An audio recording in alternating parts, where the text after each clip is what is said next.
Y'all, it is time to crack the code. Switzerland's Nemo, hello. Hello. This is such a moment. How are you feeling? I'm good. I'm glad to be meeting you. Oh, likewise. Yeah. I'm so nervous and giddy. Are you?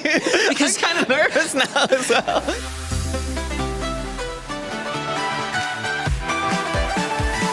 Do you know why? What? It's because you're a Eurovision favorite.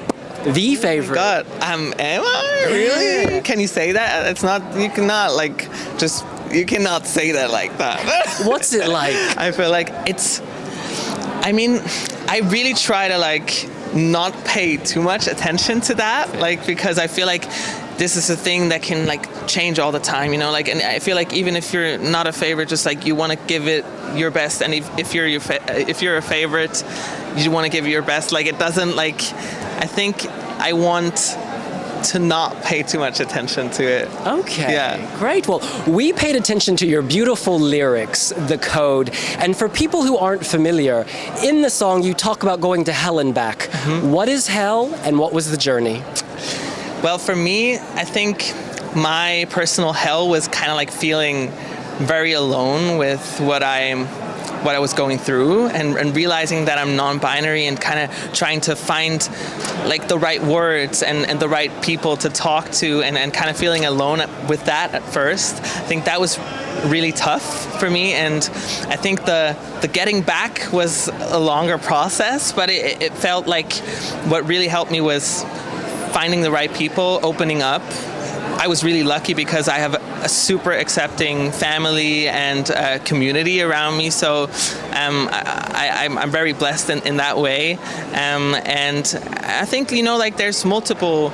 there's not just you go to hell and then you come back. I think life has ups and downs, and it's a continuous journey. But I think it's nice to see it as a journey and to stick with it and know that everything is a process. Yeah. That was beautiful.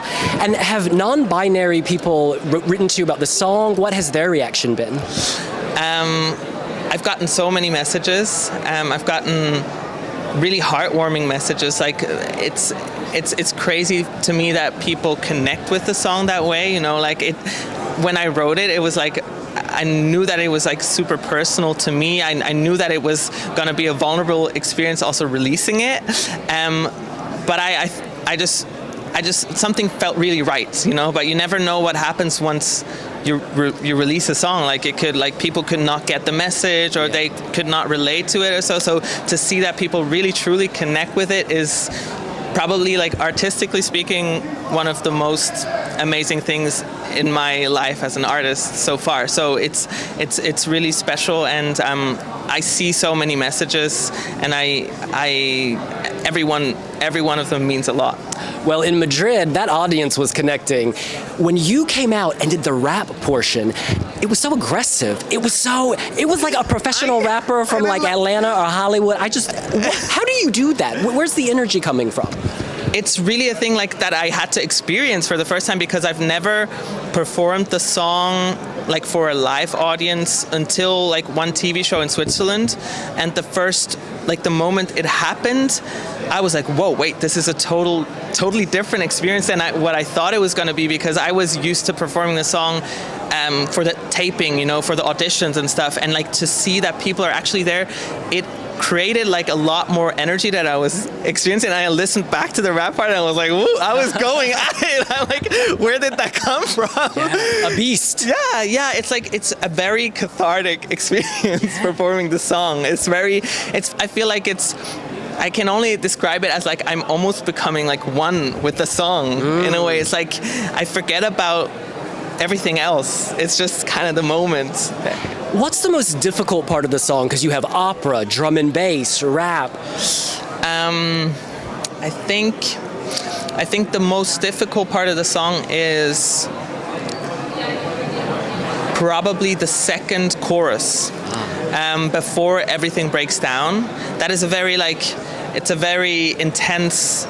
For me, the operatic parts are easier to sing because it's lighter. Like it's more like it's my head voice, so I don't have to apply a lot of pressure.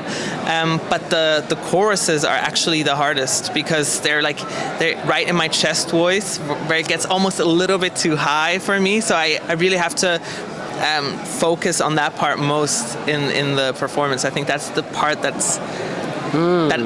that needs a lot of attention. Yeah. Well, you're giving it attention because you've hit it every single time. Now, a lot of our readers have asked, is Nemo named after the fish, or is the fish named after Nemo? Did they ask that? Yes. Yeah. Well, so my parents, I think they were a huge fan of like Jules Verne. Do you know Jules Verne? Okay, Like, not a clue. no. It's like the book is called, I think, like blah blah blah, 1,000 Leagues Under the Sea. Oh yes, you know that. Oh, Jules Verne. Jules Verne. We say in okay. Switzerland. Okay, you know. Yes, Okay. I mean, you love literature. Love right? it. Give me we like to read, honey. Yeah, okay, good. So have you read it? I've watched the series in the Okay. US. So there's a character called Captain Nemo in the book. And so my parents named me after, I think that was kind of the inspiration. And then 3 years after I was born, the movie came out. And it was so funny because when I introduced myself, or my parents introduced me like to people, everyone was like, no one could remember my name. They were almost like Remo. They always thought my name was Remo because it's not a common name in Switzerland.